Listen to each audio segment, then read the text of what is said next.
Prophets are watchmen. Whenever they show up for a reason. Some of y'all get so carnal and casual. Oh, they're just my friend. They're not your friend. They're on a watchman assignment. They're trying to make sure you don't go fall over in the mud. There's power in their words. Sometimes people get so glamorous about the word of prophet or prophetess. They just carrying a word. They're a regular person just like you. But they got a prophetic suit they step in, and they got the back ends of heaven. And when they step and open their mouth, there's fire and power from heaven that backs their words. That's why you should never get common with them. Because even while they laughing and kidding, guess what? The word of the Lord could come out their mouth. I remember this one lady.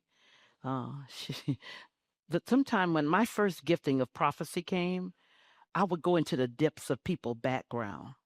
And I was working with this church in Louisiana, and I was talking to her real nice and everything. And in the midst of it, I looked at the woman and I saw her on a school bus. And I saw her in a little girl stage, and two people were doing something to her on the bus.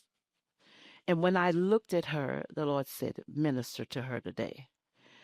And I said, I see the little girl on the school bus. That was the end of the session. But that day, that woman left liberated. The husband called me and said, oh my God, my wife came back a different woman. I said, did she talk to you? He said, no, she's just so different.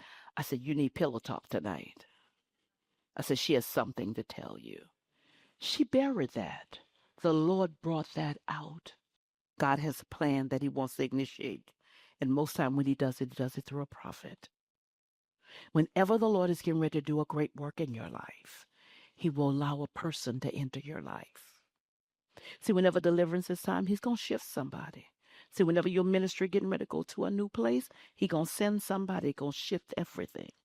That's why sometimes you shouldn't be mad when people leave your life. You shouldn't be mad when people leave your ministry. Go on. Maybe that was their season, or they may be the carriers. After they leave, everything may lift.